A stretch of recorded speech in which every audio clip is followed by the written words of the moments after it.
Well, good morning and welcome to Easton, Pennsylvania, everyone. Thanks for coming out.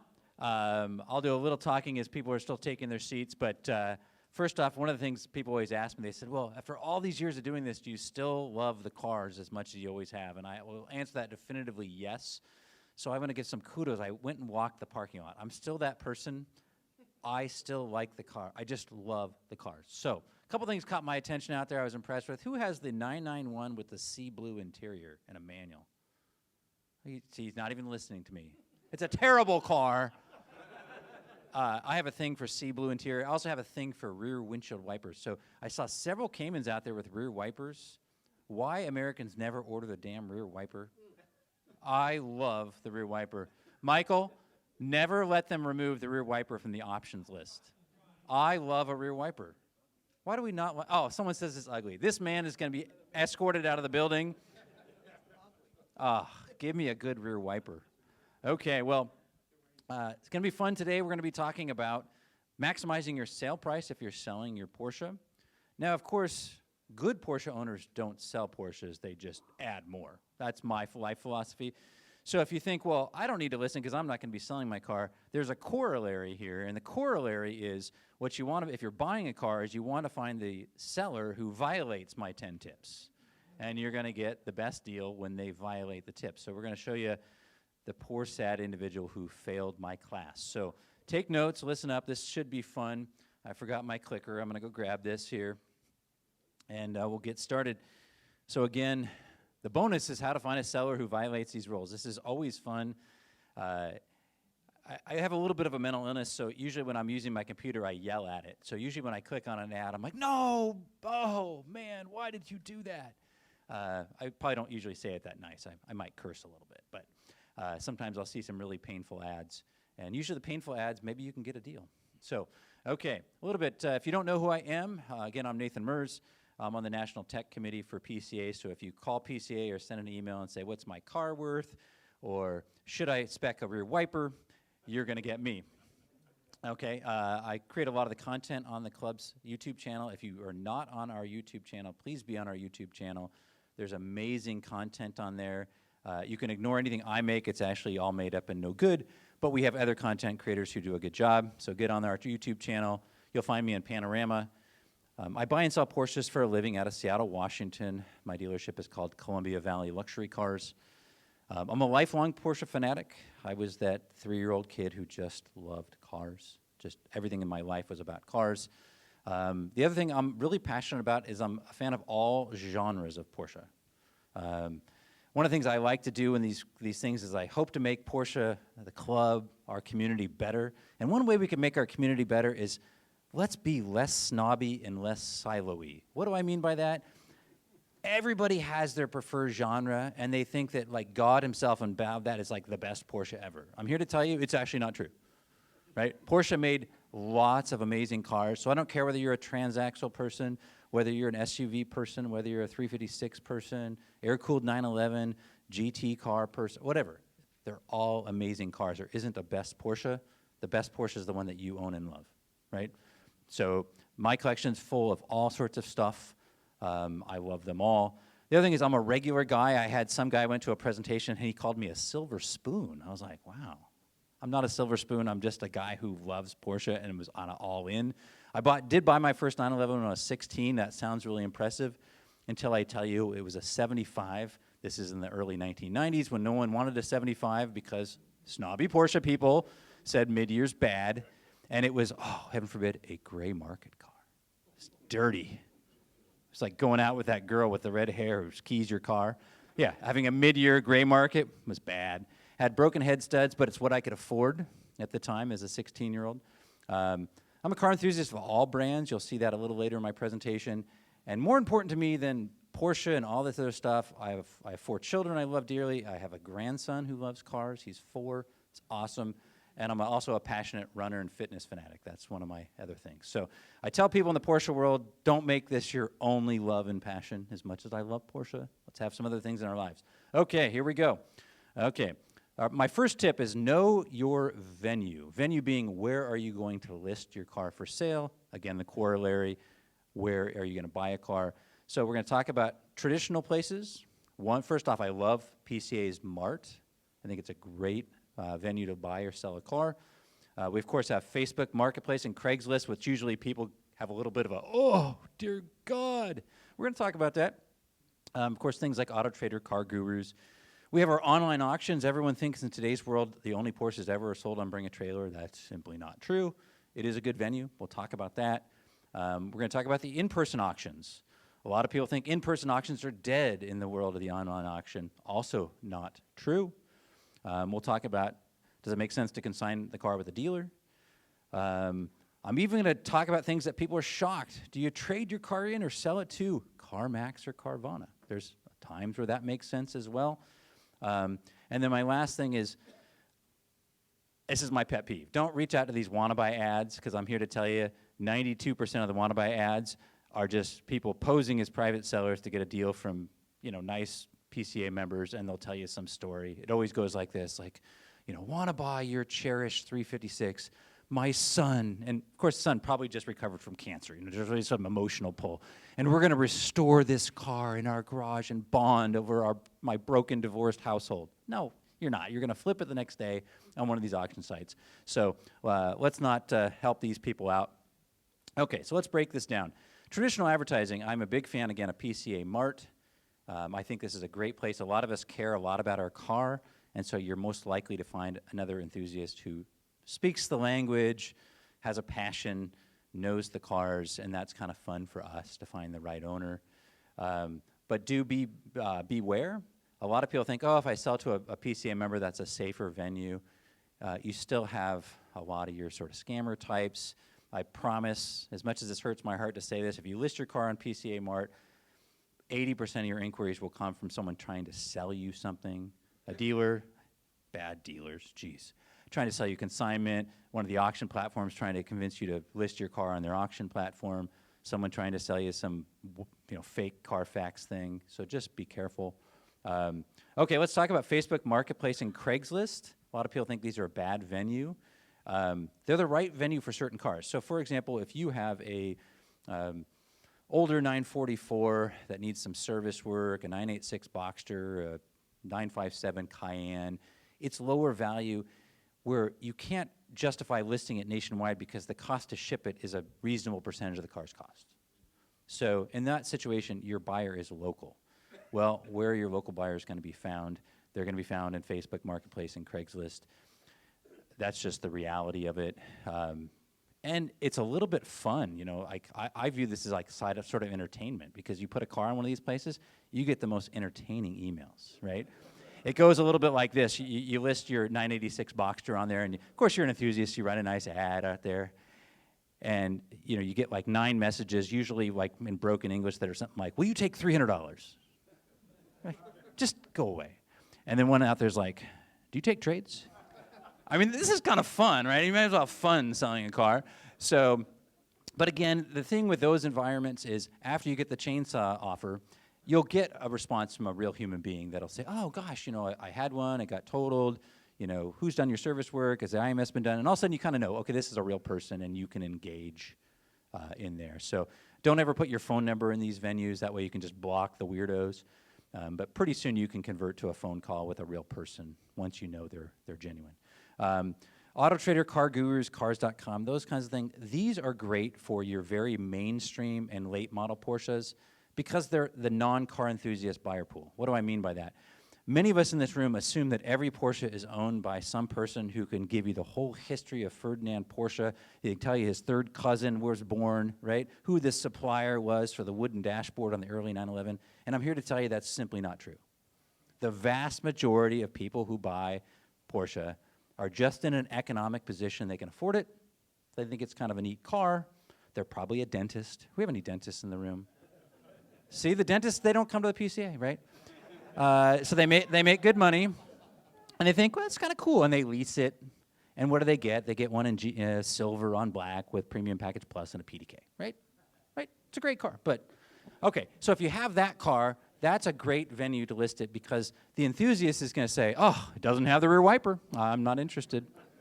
Except for that guy over there. He's like, I'm buying it.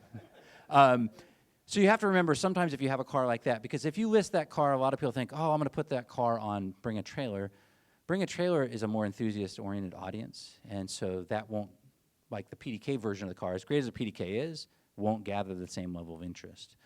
Now, let's say you have that same car, but it has, 700 miles, and it's got a huge option list. Well, then maybe that's a good venue fit somewhere else. Okay. The other piece of advice I always give people is if it doesn't sell in any of these venues, they usually give you an option to like renew your ad. You can just click a button, like on PCA Mart. Don't ever hit that button. Always take the time to create a new ad. Why do I say that? Time on market. Anyone who's in the real estate business knows this is important. If you see a house and it's been on the market for 273 days, you assume, well, frankly, there was probably a murder there. Right? Something's really wrong with this house. I don't want to buy it. Same thing with cars. If people see your car's been on the market for 95 days, they think, well, either it's overpriced or something wrong with the car, they're not interested. And so those will always show that the car's like PCA Mart. Like, I looked at a car today, and some guy updated it, and he first created the ad in like July of 23. Why has it been on the market for 20 months? Something's wrong, right? So just create a new ad so it shows, it pops up to the top. Okay, online auctions. This is where everyone thinks all the action's happening right now. A lot of action's happening here, but not all the action. A couple things that are important. First off, it's not really an auction. If you don't know that yet, you should. What do I mean by that? An actual auction would actually, they would be the intermediary. The online auctions, all that happens is when all the fireworks go off, the auction ends, you simply get an email that says, the buyer on your car is John Smith. Here's his name, his email, and his phone number. Good luck. And then it's still up to you to do the transaction. And then what oftentimes happens is you reach out to John Smith, and he goes, oh, crap, I can't buy it because I thought it had the rear wiper. But it doesn't have the rear wiper, and he's out. Okay, so just things to know. Online auctions are great for highly popular models, okay? Again, if you have a car that speaks, that's an unusual car, you want to create an environment where people are fighting for it. Less popular for mainstream cars. It's also really good for if you have a car that's uber rare or a one-off where you simply can't really determine what the value of it is. I'm going to give you an example. I value cars for a living. This is what I do. I do a lot of presentations about market values. People call me in the club, say what my car's worth. And I'll be honest, 98% of the time I can rattle off the top of the head within $5 what your car's worth. Even for me, sometimes I get stumped. So I have a car that's going to go on Bring a Trailer here in the next week or two, and I truly have no idea. So what is this car? It's a car that's, get you guys kind of excited. It's a 993 Turbo. Okay, wouldn't be that hard to value. It's a 993 Turbo Cabriolet. If you know anything about 993 Turbos, Porsche never officially built that car, except for some nerds, some anorak in the back says, no, Nathan, you're wrong. Actually, they built 14 cars for the Porsche family. And yes, that's true. They did. They were not publicly sold, and they're kind of one-offs because they actually used the outgoing 964 3.6 turbo motor and rear-wheel drive configuration in the 993 body, right? Amazing, cool car. They never made a twin-turbo all-wheel drive. I have that car. Oh, my God. Well, then how do you value that car? How does that car exist? Well, some person like us in this room decided, I want that car, and so they built this car. They started with a 993 Carrera 4 Cabriolet, put a 993 turbo drivetrain, wide body, the whole thing. It's all factory parts, spent cubic dollars to build this car. Well, how do you value that car? I don't know. Some purists are going to snub their nose at it and go, well, Porsche didn't build it. It's unacceptable, right? Dead to me. Some people will say, oh, my God, that's what I've always wanted. I'm a cab person. I get everything I want. So who knows? I'm going to run it no reserve. The market's going to tell me what this car's worth, right? That's a great time to use something like the online auction. The other thing is it's not good for cars that are offensive to purists. What do I mean by that? Okay, the second horrible thing we do in the Porsche world, besides denigrating lesser models, we also denigrate people's choices, right? We have a whole list, we all know what they are, right, of acceptable modifications, right? In the Porsche world, we see a car, and if it has something like BBS wheels, we're like, oh, BBS, been a factory supplier to Porsche, motorsports heritage, that's okay. But if a person puts a set of wheels on there that are, heaven forbid, chrome, or commonly seen on a Japanese car, we're going to talk smack with another guy about, you see that guy over there? He's got chrome wheels on his car. Check his membership card. Last week I saw him driving a Corvette. Right? We're kind of funny like that. So if you have a car that has modifications or changes that are going to offend people, it's oftentimes not good because in these venues you get comments, and you don't want comments to derail your auction. So think carefully if you have a car. And again, I say this in jest, it's your car, please make it what you want. So if you want chrome wheels that were commonly seen on a Japanese car, rock it. It's all good with me. Okay. It's also not good for your commodity Porsche. We talked about that. So if you have a Porsche that is, again, a fairly common build, common configuration, you have a 991.1 silver black premium package plus with a PDK with 63,000 miles and 3 owners, it's actually not going to overperform on BAT. I promise you it will not. That same car with 1,100 miles and a 7-speed manual and Porsche Dynamic Chassis Control and PCCBs will outperform there. Okay? So the first one should go on Auto Trader, Car Gurus, something like that. Your heavily optioned low mileage car, online auction. Okay? The other thing is you must be willing to be engaged. If you're just antisocial and a crusty old person with a bad attitude, you're not going to do well in an online auction, I promise, right? And then of the online auctions right now, and this could change, the only one I really recommend using is Bring a Trailer. And I say that because at the end of the day, they have all the eyeballs. They have all the traffic. So why would you pick a platform that had lesser traffic and engagement? For Porsche. Now, if you're listing a different car, there's other ones like, for example, if you have a younger enthusiast JDM type car, Cars and Bids is a great venue for that, right? So, okay. In-person auctions, a lot of people think these are dead. They are absolutely not dead. They're ideal for really expensive 7-figure cars.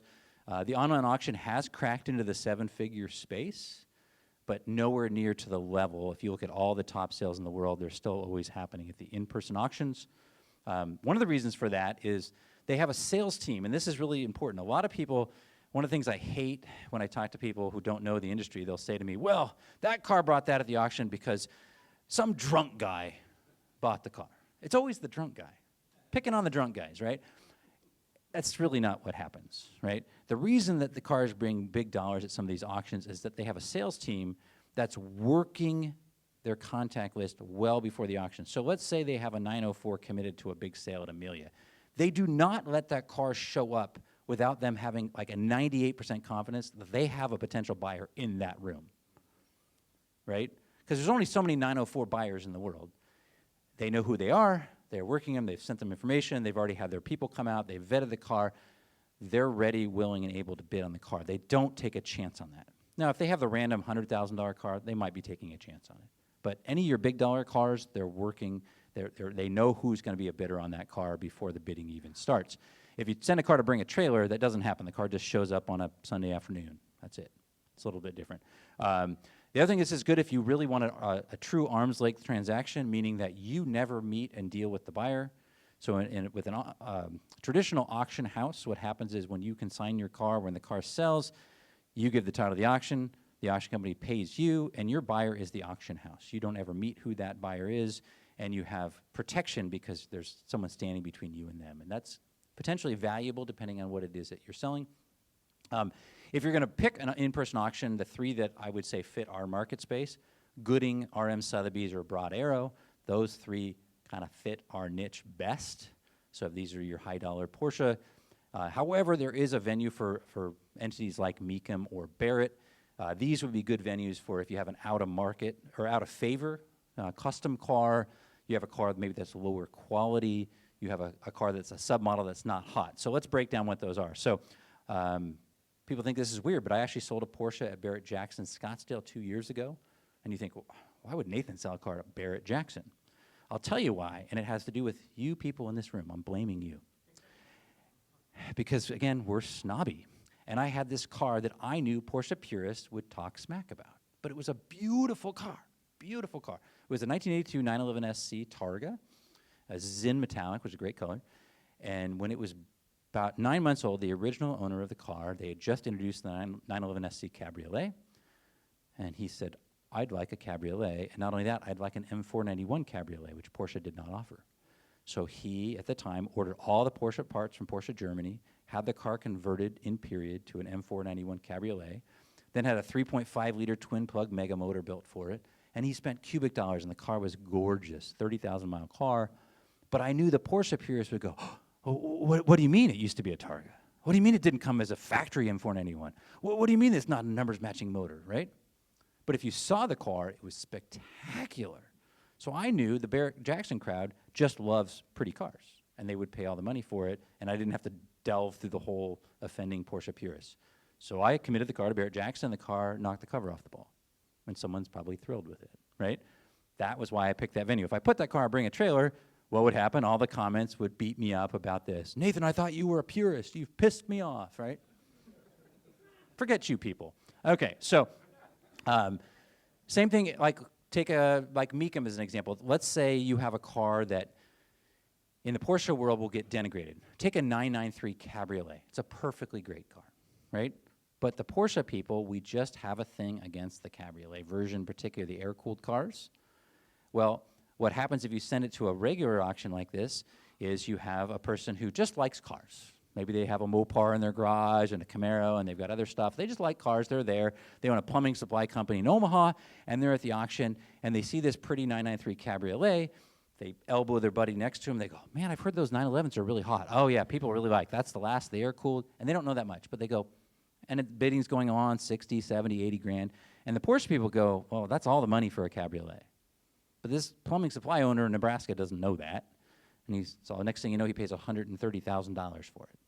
So actually, when I have a car like that, I sometimes will commit it in this venue. You just got to know where your stuff belongs. Okay, dealer consignment, right? Dealer consignment is great if you're unwilling to perform the next steps.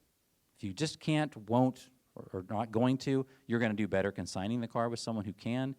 The other thing is they have access to a vendor network to get your car up to market peak condition. We'll talk about that in the following slides, how you get your car market ready. It also gives you that arm's length transaction. Some people like having an arm's length transaction. Some people like to know who their buyer is, right? It depends on what you're looking for. The other big thing to know about dealers, like me as an example, you have a Rolodex of potential buyers. So, this is a safe space. I know I already told you guys beat up other Porsche people, but I feel safe here. Thank you for that. I'm going to share one of the safe things about me is that I am terrible about updating my website. Terrible, right? And the reason I'm terrible at it is most of my cars sell because I make a phone call. I get a car coming in, and I kind of go through my Rolodex, and I go, who's looking for a 356A sunroof coupe? I look at my list, and I make 3 phone calls, and someone says, yeah, it's great, I'll take it. That's how most of my cars sell. Your best dealers typically have that sort of, I call it the Rolodex. If you're old enough, you know what a Rolodex is. If you're young, you think, what the hell is he talking about? It's like a rotary dial up there. The other thing is you're piggybacking a dealer's reputation. Now, of course, this can cut both ways, right? But I know for a fact that, if I'm selling a car, my car will bring a premium over, Joe Smith from Topeka. Could be a wonderful Porsche enthusiast, but people don't know Joe Smith. They know me.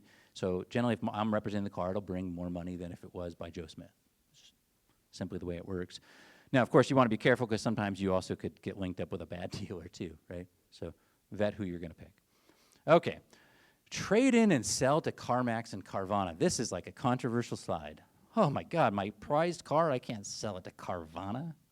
Someone's going to violate it. It's going to be awful. Okay, so when does it make sense to do a trade?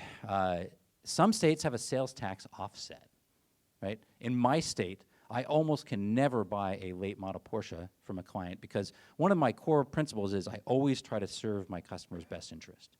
So sometimes they'll call me and they'll go, oh, I got my new 992 coming in. I have my 992.1 Cura T. Would you be interested in buying it? I said, oh, I'd love to have that car, right? But then I start looking at it and I say, well, what's the trade offer at the dealer? Well, in my state, tell me if anyone's as unlucky as I am. Sales tax in my state of Washington for new cars, 10.6%. Oh, right? So take this 992 Cura T. It's worth $130,000. Well, in Washington, we only pay sales tax on the difference. So he's going to save $13,000 of the sales tax to trade that car in. There isn't $13,000 of the margin in that car. So I can't serve them well and not say, you know what, if you crunch the numbers, you're better off trading it in. Hurts my heart to do it, so if your own state offers that, that's sometimes where a trade, makes some sense. The other thing is that what you want to do is if you have a late model car, this is not true for a classic Porsche, but if you have a late model, less than 10-year-old Porsche, just plug the VIN in at CarMaX and Carvana. You'd be shocked how often the number actually looks somewhat palatable. Now, I don't necessarily suggest you do it, but sometimes at least it tells you what the floor is. So if CarMaX says, I'll pay you $80 for your car, well, that's kind of compelling if you think I'm going to list it for $85 and I don't want to take do anything to it. They're a really good choice if you have, again, kind of that late model standard build car. Because the one thing about these two companies is they're not car people, they're data analysts. So all they have is a business model that calculates, says, okay, if we have a 991.1, silver, black, PDK, this many miles, whatever, it's worth X. Well, to the Porsche purists, two 991s could have wildly different values based on ownership history, how the car was originally specified, desirability of the color combination. Their model's not smart enough to know that. So if you have a car that's maybe not super desirable in its build configuration, and heaven forbid if it has like a negative Carfax or something, that's oftentimes they'll give you a better offer because the Porsche purist might beat you up on your car. So, and then they'll sell that to that nice dentist. You'll be very happy. Okay, research market values, know the correct pricing. This seems kind of obvious, but we're going to delve into what this looks like. First off, correct price matters. One of my pet peeves, people will often say to me, well, I don't really know, so I'm just going to price it high, and then, I'll negotiate down from there. That's a bad strategy. You're going to kill your sale, and I'm going to tell you why in a moment. First off, the value of your car is not what you think it is. So almost most people will say to me, well, I think my car is worth this. Okay. Let's not think. Let's have it be rooted in fact, and let's be objective. Right? We can do that. You're going to hear a little bit later this afternoon from one of our other presenters about data. But how do we get data? Well, first off, we do what's called a competitive market analysis. Do we have any real estate people in the room? Okay, so we're familiar with the competitive market analysis. It's just like you're selling your house and you're in Poughkeepsie and you have a 3-bedroom, 2-bath, 2-car garage on an 8,000 square foot lot. Well, you simply just say, well, pull up all the sales in Poughkeepsie in the last 6 months of that similar configuration, and you make little pluses and minuses, and you kind of can get a pretty good sense of where my car is going to be at. You can pull that data off, for example, bring a trailer. You can also look at what your competitive local environment is on something like Car Gurus, or if you have a really late model Porsche, you can go on the Porsche CPO list and see, okay, what are the Porsche dealers asking for a similar car? The biggest thing is put on your buyer's hat. So instead of being the seller, pretend you're back buying and you're looking for a certain car. I'm looking for a Cayman GTS 4-liter 6-speed car. Okay, I'm looking at all the cars, and looks like all of them are priced, okay, 95 to 105. Well, just because you're so in love with your car's rear wiper doesn't make it worth $110,000, right? You can kind of see what's happening here. Again, too high is just as bad as too low because your car simply won't sell. The market's pretty savvy, so if you misprice your car, what happens is you lose all your initial interest because your first buyer and your first offer is almost always your best. And so there's always kind of a pent-up demand for a given car. So when you put your car to market, your first inquiries are generally your best prospects. Once it's been stale and been on the market and you start lowering your price, the weird thing will happen is eventually you'll get to the right price and it won't even sell at the right price now. And you'll end up selling it for less than you could have sold it for had you priced it right to start with. The other thing is the market defines the value. So no matter how you feel about it, the market is what the market is, right? One of the things I love about the Porsche world is that we're passionate about our cars. Really passionate. It's great, right?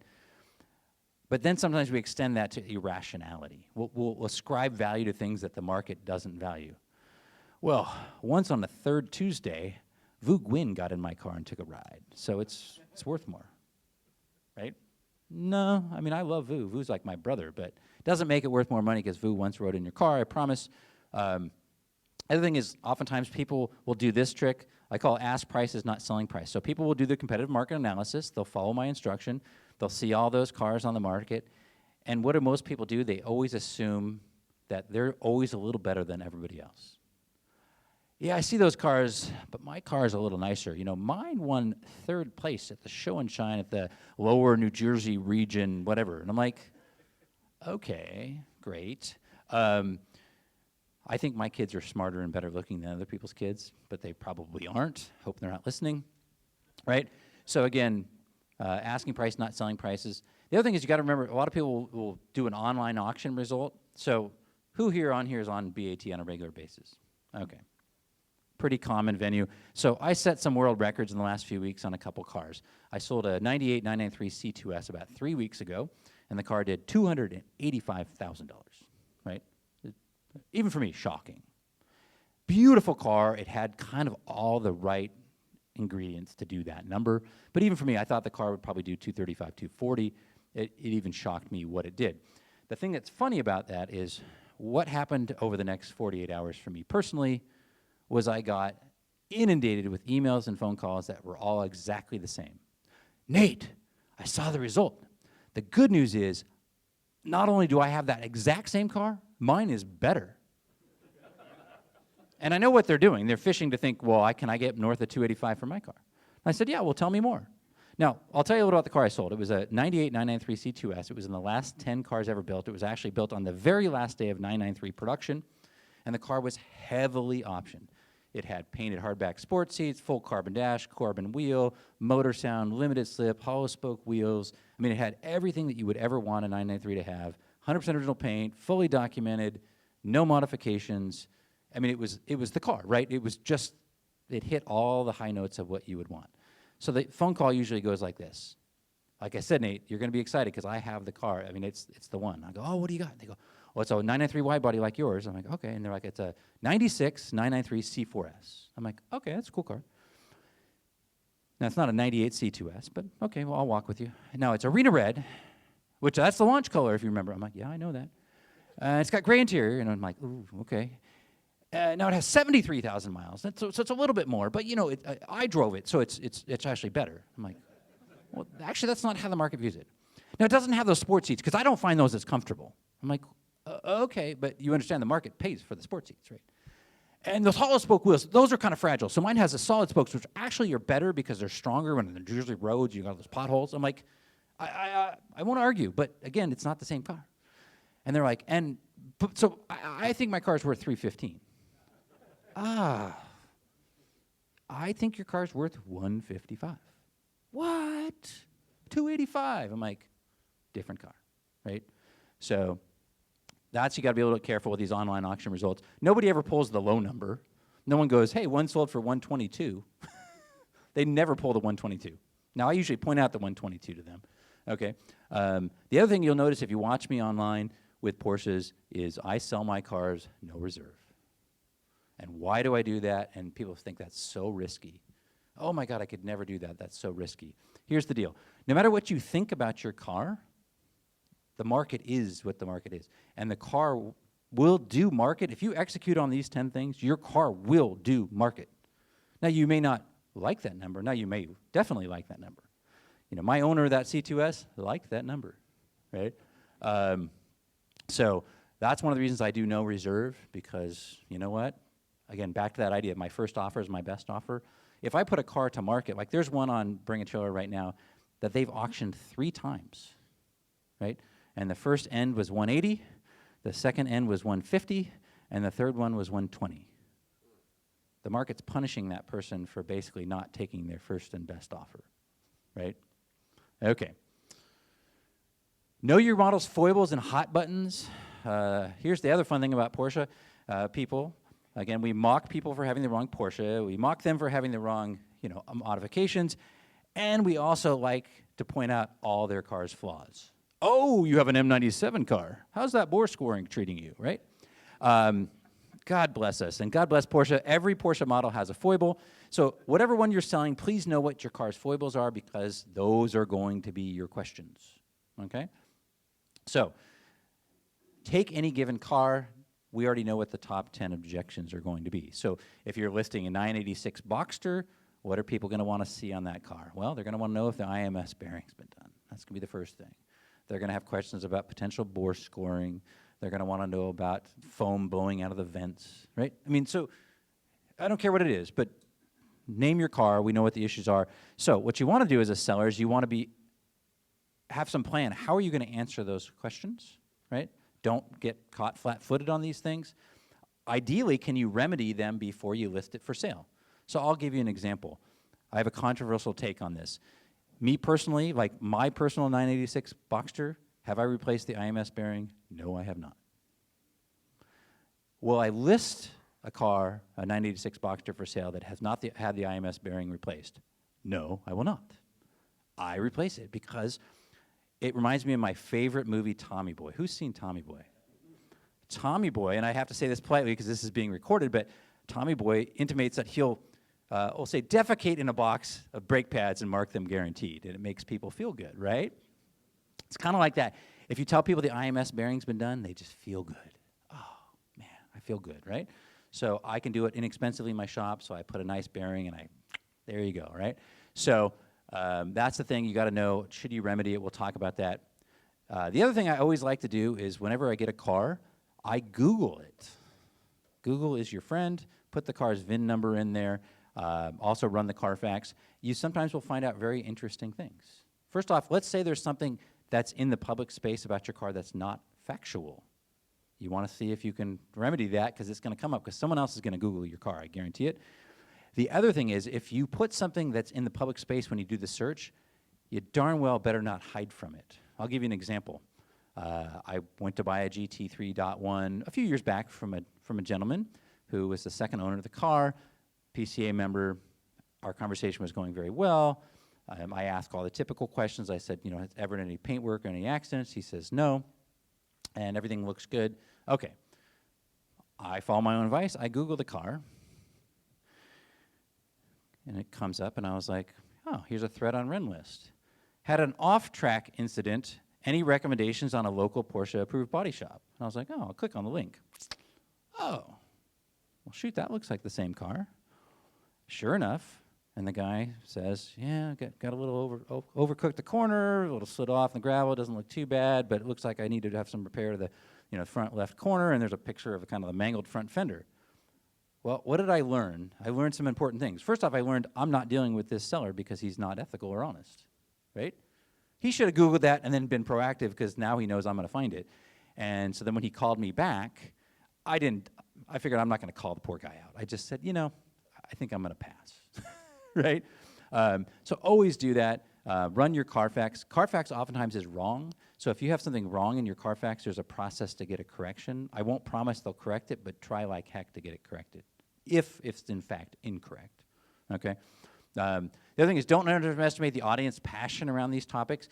And closely related to this is not your venue to change the hearts and minds of the people. Don't fight the good fight. I see Porsche enthusiasts all the time, right? Take your issue, okay? Right? I don't care what it is. Let's say it's Cayenne diesels and people arguing about, deletes and issues with DPF and DEF systems, right? And someone wants to make some argument about how you delete it and you put the Malone tune and it does all this and da-da-da-da. No. If you want to argue about those topics, that's where RenList or Pelican or at your local Cars and Coffee, you're going to get down in the weeds, and then people are going to start fighting and having opinions, and then you're going to get the person who says, I'm turning you into the EPA. Whatever, right? Just, it's not your time and place, and you're not going to change their opinion anyway. I call this sex, politics, and religion. I also see situations where people, veer into topics that you just never want to get into the car business. Like I watched an auction earlier this week on Bring a Trailer that was going, reasonably well, and this person intimated some politics about our current administration into the auction about how this might affect the result. And I'm thinking, well, that's going to make 50% of your people happy and 50% of your people unhappy. And next thing you know, now there's 20 comments commenting about our current administration. I'm like, this did not help your sale. I promise you that. So just steer very, very clear. The other thing is price your car with these things in mind. So if you have, negative history, or if you're unwilling to make some of these known remedies to your car will sell for less. So if you have a M96, M97 era car and you're not going to do the IMS bearing, the car will sell for less than a car that's had it done, whether that's fair or not. That's just the reality of it. Okay. Closely related, always remedy if possible before listing. So again, people panic, don't let them. So if they know there's a hot button issue and you can easily solve that, just solve it. You don't want any negativity around your sale. The other thing is people have no vision. We know this in real estate, right? Like, let's say your favorite color is green, and so it just makes you feel good. You get up in the morning, and you want a kitchen that's all green because you're drinking your coffee, and the sun's coming up, and a green kitchen just makes you feel good, right?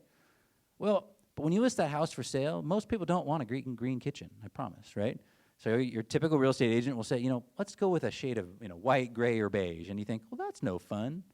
It's not about you at this point, right? You're trying to find a buyer. Same thing with cars. So if you have something on your car that's very customized, I advise moving away from it. So, for example, you have this Cartania 992, and you think, you know what, I'm going to put some vinyl graphics on the car. Take the vinyl graphics off, right? It's very personalized. The other thing is, if there's some things you can't change about your car, then what you want to do is you want to be proactive instead of reactive, meaning that, let's say you have a negative Carfax history on your car. It notes an accident. You're much better off in your opening, either your comment or your ad copy saying, hey, last March, we had a late kind of, winter morning. It was a little bit slick out. I ended up sliding off the end of my road, and the repair was done here, and the total cost was this, and here's a link to the photo. Okay. Don't think you can hide from it, because then what will happen is someone will call you out and say, oh my gosh, you didn't disclose you had an accident. And this way, at least you control the narrative. Much, much better. Okay. Kind of to point this out, I'm going to ask everybody in the room, close your eyes and visualize a 3.2 Carrera. What does that car look like? Can we visualize what that car looks like? Okay. It looks like this, right? That's as stereotypical of a 3.2 Carrera that could exist. It's guards red. It's a coupe, right? It's a gorgeous car, right? I'm a little biased. This happens to be my car. Okay. This is what when people are looking for a 3.2 Carrera, this is what they expect to see. The next car is a car that was actually a pretty nice car, and it sold under market, and you're going to quickly see why. Right? Now, this isn't a bad thing, but what happens is, I call this cognitive dissonance. We have something in our mind that we expect to see, and when we see something that's different than what we expect, there's a pause, and that pause is dangerous. The pause means that someone has to quickly form a next thought. Oh, interesting. I kind of like gold. That's kind of nice, right? Oh, I don't like that. Oh, if I don't like it, what would I have to do to remedy it? If I find a vendor, like, is that paint, or is that Plastidip, or powder coated? But right.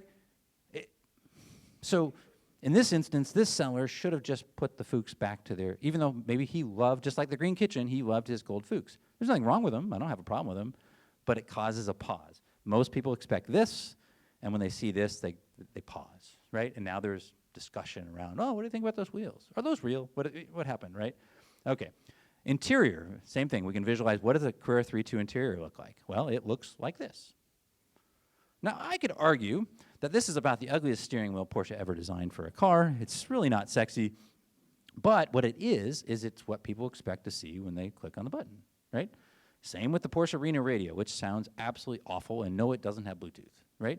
But it's what people expect to see. They don't want the 1990s Sony that has all the blue lights and crap on it. That probably does work better, but they expect to see this, right? So this same car with the gold wheels, here we go, right? Okay. The Prototipo is a great wheel. It's a historic Porsche wheel. It feels nice. It's 360 millimeters, da-da-da-da. But again, then people have to form a judgment. Oh, is that going to block the gauges? What hub did they use? Does the original wheel come with it, right? Same with the radio. Like, oh, where's the original radio? Did someone hack up the wiring harness? Is there like an amp, or did they cut speakers in it? And, oh, it's got aftermarket speakers, right? Those are all things people are just pausing to think about. Not to mention it's a terrible photo with the steering wheel crooked and the hood up and a junky garage in the background. But nevertheless, again, you want them to visualize this and not that. Pretty simple stuff, right? Okay. So first impressions matter. Do it right or do not list it. So what do I mean by that? I get people all the time, they'll say, well, I'm just going to put a little teaser ad out. What the hell is a teaser ad? What a teaser ad is code for, I'm lazy, and I actually want my car to not sell for top dollar. Who wants that? Come on. We're all successful people because we're not lazy people. Don't be lazy. Don't do that one photo, or heaven forbid the one that doesn't even have any photos, right? So never list it before it's ready. The other thing is, if you're ever going to invest money in a car, the number $1 you'll ever spend is detail. Detail, detail, detail, detail, detail, detail, right? You'll never lose money paying for detail, I promise. People will say, oh, you can't really see it in the photos. Yes, you can. Clean cars always bring more money. Always, always, always. You can't spend too little on detail. I'll let you on a little trade secret. My typical spend for detail on the cars I sell are between $2,000 and $3,000 a car on detail, at my cost, right? I'm a little neurotic, but I want the car to be, ready to go to a Porsche event. The other thing is, again, we're going to solve any easy objection. So if we have that Momo prototypo steering wheel and we have that original ugly 4-bar, just take the 10 minutes to put the original steering wheel back on it. I promise it'll pay you dividends. Again, don't assume your buyer won't notice.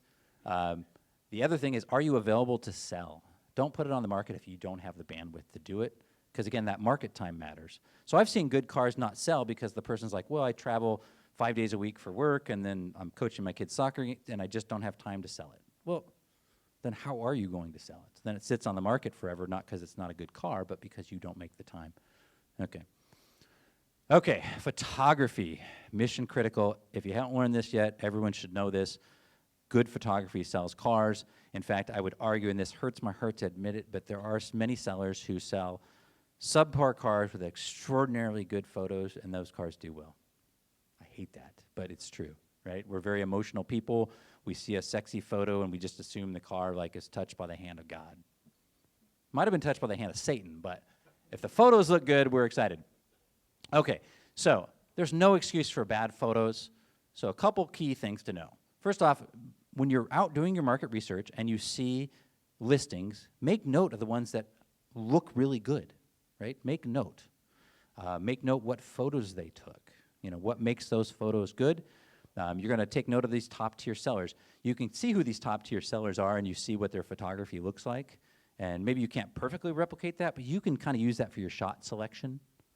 You can go that way. The other thing is, I love to reference factory marketing images. I love collecting brochures back in period. And so if you see how the Porsche person who designed the car wanted that car visualized, that'll generally tell you the best angles for that car. It always kills me. I'll see someone take a really unflattering angle of a car. The other thing is golden hour. This is really easy. Never take photos of a car midday, ever, ever. Just don't. Photos are to be taken at sunrise and sunset. Overhead light, bad, harsh, ugly, never looks good. The other thing is, always use current photos. PCA members, you're the worst at this. I promise you this. Here's what happens. Person says, I'm going to list my car for sale, and they go through their smartphone, and they dig through, and they find, over the last 10 years, 12 photos that they've liked over 12 years. Oh, here I was at this region picnic. This is kind of cool. I kind of like it. I'm going to use this photo. Oh, here was at my daughter's birthday party, and she's still in the passenger seat, but I'll blur out her face. What's that about, right? Oh, here I'm at a club race. And they just have this random smattering of photos that are 10 years old. Don't ever do that. Take the time and do an actual current photo shoot. There's a couple reasons. Number one, it's cohesive. There's a theme to how these photos look. The other thing is that if I'm a buyer on a car and someone shows me photos from 10 years ago, well, what am I looking at? That doesn't represent the car today. One of the most common things people do is they'll take photos of the car that when they buy it new, and then they'll post it. There's a guy right now on PCA, and it's kind of interesting, but he's got a 981 Boxster, and it's got 80,000 miles on it, and all the photos are the day he picked it up new at the dealership. I'm like, okay, that's cool. One is nice. Oh, here I am picking it up brand new. You could do that if you want, but it's got 80,000 miles. I want to see what it looks like today, not what it looked like in 2013. Okay. The other thing is you want to capture the essence of the car. Our cars are sexy. Our cars are beautiful. You want to capture that, right? The other thing is you show them what they want to see. So I'll give you an example. We're nerds for options at Porsche. So if you have a car and it's got factory, Porsche dynamic chassis control, and it's got sport exhaust and all that fun stuff, take a picture of those buttons in the center console. People want to see that. It's got carbon ceramic brakes. Get in there and show the sexy little stainless hardware and the yellow calipers. That's what they want to see, right? People put the most weird photos. You'll have someone have a photo of the radio turn-on button. What? The other thing is background. Pay attention to what's in your background. So many distracting things in background. So what you want is a blank background, so the car is the focus, right? You don't want your background to be like, oh, what's going on back there, right? Other people assume that you got to have like a $10,000 DSLR camera to take these pictures. Yeah, that's fun if you have one. I guarantee for 95% of the time, your cell phone can take the pictures that you need. It's more about your shot selection, your background, all that, than it is the actual camera. So if you do these things, your smartphone can take great photos. The other thing to know is that pro photos aren't always better. I get a lot of people, they'll say, oh, my nephew, he's a professional photographer. I'm going to have him photo my car. I go, oh, okay. But what I find out is your nephew photos weddings. And that's great. I mean, right? So he knows how to work a camera, and he knows the technical aspects, but he doesn't know anything about cars. Well, so he doesn't know the subject. To do a good job with photography, you got to know your subject. So you want an automotive photographer. That's a different thing than a wedding or animal or wildlife photographer. Okay? Okay, so we're going to actually use some example photos. So as an example, here's a car I photoed just before I left on Tuesday. This is a 21 GTS 4-liter in GT silver. And so I went and photoed this car right before I left. One of the things I know about GT silver is that if you're not careful with photography, GT silver can look really flat. It's hard to capture the emotion. And so I went out at the golden hour. This is sunrise in Seattle. It's a little bit foggy. And I wanted to capture some light play on the side of the car to kind of give the shape to the car. So this now has some emotion. I'm also down low, because the best angle on a car generally is down low. I can see the lines. And so this is an example of how you want to take a lead photo for the car. This is just as it came out of my camera. This is not an edited image, right? I didn't have any fancy lighting or anything. This is just morning light captured. And again, I got a background that's very blank, right? So there's an example of what you want for a photo. Other thing is your lead photo matters. So your lead photo, 90% of the time, unless there's a rare exception, should always be a front 3/4 view. That's usually the angle that you want. Sometimes people, they don't pay attention. They'll put an ad together, and then randomly their lead photo is a picture of the tachometer or something. No, you want a 3/4 view. You want someone to basically click on your ad. That's what you're going to want. The other thing is a lot of people assume I only like Porsche, so just because it's fun for me, I'm going to show you one of my other cars in my collection as an example of a lead photo. May shock you. It's not a Porsche. So this is one of my favorite cars I own. This is a 66 F100 that I own. It's on full air ride. And so the cool thing about this truck is it's kind of a resto mod, but like this one, I want to be down low because what's cool about this car is kind of the stance of this car, if you will. And so, you take it somewhere, it's sort of interesting, color or backdrop, and you sort of capture the appeal of it by doing it that way. Okay, so those are examples of good lead photos. I'm going to, hopefully this poor seller's not here, pray, silent prayer. This is a car that's on Bring a Trailer right now, and it actually hurts my heart because it's actually, I think, a pretty good car, and this is a situation where the seller's really damaging their car's value with bad photos. So I'm going to show you what it is next. So this is a 993 Targa in speed yellow. Okay, so this individual has done a couple things wrong. Okay, this photo is clearly taken midday, right? This photo is clearly taken with some sort of smartphone. And I don't know whether he's got another car parked in the driveway, but as you know, like if you have like an Apple, it defaults to a 1X. And instead of backing up, people like do the little squeeze in and out. So he put this at 0.5. So he changed the whole, so the sizing is wrong, right? So the car looks out of scale because he zoomed out instead of just stepping backwards. He knew enough to do a 3/4 view, and someone told him to turn the wheel, but he turned it the wrong way. So now I'm looking at the tire tread. Right? And all the focus is on this driveway, right? And there's a color clash between the red and the yellow. It looks like a McDonald's ad. And then he did the ultimate funny thing, if you can spot this in the background, is he just freshly washed it. So he's got his hose in the background and his old bucket and the brush handle. So you know what this is code for is this thing is 100% swirl mark because he washes it with a brush in the bright sunlight, right? Probably with Dawn dish soap. I mean, you can still see the drippings, right? So it just kind of hurts my heart because actually when I look later at the photos of the car, it isn't a bad car. I mean, at least from what I can tell. But the photos, this is not a sexy lead photo, right? Let's go to his interior. I'd like to say it gets better, but, and again, please don't be in the audience. If you are, I still love you.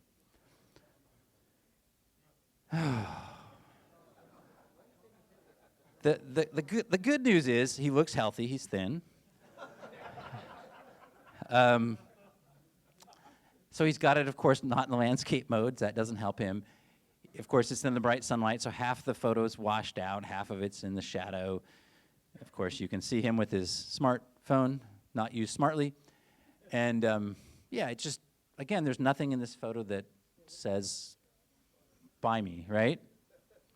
Now, again, if you're shopping, maybe this is a car you want to go look at in person. Maybe it's better than the photos suggest, but you can see where having a pro would have helped this individual quite a bit. So photos do matter. Okay.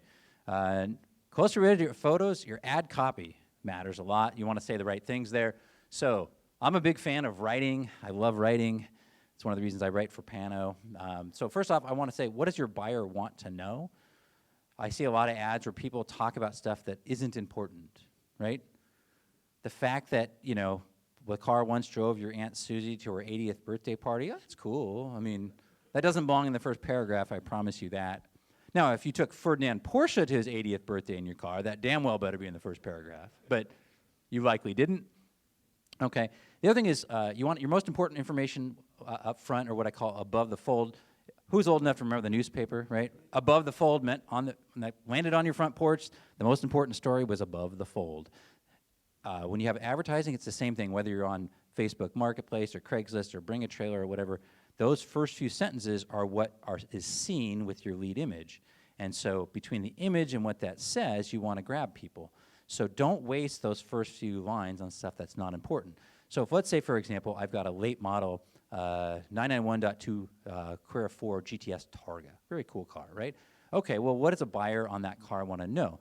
The things they're going to want to know right up front is what transmission. So if it's a 7-speed, one of the first things I'm going to say, 7-speed. They're going to want to know how the car is optioned, right? So let's say you have a really heavily optioned $184,000 window sticker car. Well, I'm going to put up there, 7-speed, heavily loaded, $184,000 MSRP. I'm going to list the key options. It's got PDCC, it's got Burmester, whatever. And they want to know the ownership history, so I'm the original owner, so I want that one owner in there. So I'm getting all those things in those first few lines because I want them to click on my ad. Below that, I can expand, but I got to get them to click, right? So that's going to be really, really important. The other thing is you want to be fair and balanced. I'm a big fan of disclosure, both because it's the right thing to do, but also because it brands you as honest and knowledgeable, right? So if you know there's an issue with your car, it's better to disclose it because then people say, oh, I like this person. They seem kind of someone I want to deal with. Closely related, don't use so many superlatives. There's a seller on BAT, and this is not on a Porsche, but I was laughing. I was looking at a car I was interested in, and this person did a video. And I've never, ever in my life heard one person, I'm going to have to insult some of the room in here. He's a car dealer in New Jersey. And I think he only knew, like, this is the most flawless, perfect, unbelievable. I've never seen anything like it. It's unbelievable. Oh, God, there can't be a better one in the world. And it just goes on and on and on. I'm like, would you shut up? Like, I don't believe you because it's just so many. So just superlatives are fine. Not every word. Like, I promise it's not perfect. Your car's not perfect. It's not, okay? Now, I had some people didn't like this yesterday, but I am actually kind of a big fan of using AI right now as a best practice. So I'll give you an example. What do I mean by that? Well, you can write your initial ad copy, and you can go to one of the AI tools. A lot of people, writing is not a good skill of theirs, and you can have AI help you polish up your grammar and your punctuation, right? And sometimes they can. So I'll write, for example, an ad copy, and I'll go over to DeepSeek, and I'll say, hey, make this more concise and more professional. Check it for grammar. And DeepSeek will go through it and spit it out, and then I go through and repolish it with my own words. But it's actually a pretty good tool. If you haven't tried it, give it a whirl. And then the other thing is always control the narrative. Again, be proactive versus reactive. Always a good best practice. Okay. Again, be responsive and available. Never list a car for sale when you're not available to show it. Again, fair or not fair, I'm from Seattle. We are the founders of Amazon. In the Amazon era, people expect in 2 hours, whatever they got, it's on their porch, right? People expect immediate response to whether it's an email or a text. They want immediate response. So if you're traveling with your family and you're out of sale range, don't list your car for sale, right? The other thing is practice deep breathing. This is nice, right? What do I mean by that? At Porsche, we love our cars. They're kind of like our children, or our wives maybe even, right? And if someone says something bad about our car, then we're fighting words. What do you mean my wheel choice is ugly, or you don't like my gold Fuchs, right? And you see these people, they want to engage and fight with people. Someone's going to say something that's going to offend you, just namaste, just breathe deep, right? So it's not personal. I have what I call a trusted helper. This is usually my wife.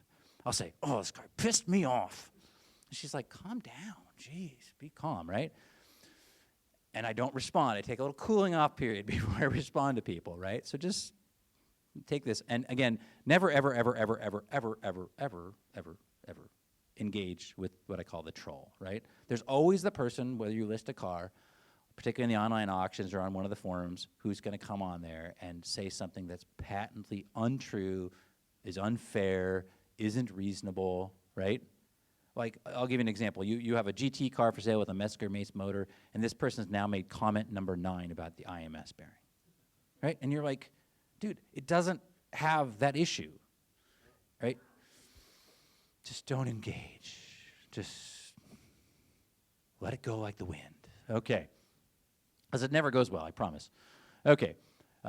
Okay, hiring a pro. I'm a big, big believer in this. A true pro will net a higher sales amount, really due to 3 factors. Number 1 is they have the ability to execute on these 10 things very, very well. This is what they do for a living. Again, reputational value. So depending on what you have to sell, there might be a dealer who, because of their reputation, is going to get a better value for your car. So you don't think I'm biased, I'm not always the right fit for every Porsche. I'll give you an example. If you have a really, really late model Porsche, it's going to do better at a Porsche franchise store than it will at my store. It will. Because most people that are buying late model Porsche want to buy at CPO, and they're going to go look at a Porsche dealer. So it's going to do better in that venue. If you have a 356, it might do better at a true 356 expert like a John Wilhoit than it will with me, even though I love and know 356 really well. Okay. The other thing is, again, they have that Rolodex of the right clients. They know who to call when that car comes in. The other thing I get a lot of times is people will always talk about the fee. They think, oh, gosh, you know, like my fee is pretty standard. It's 10%. So you sell your car with me, it's 10%.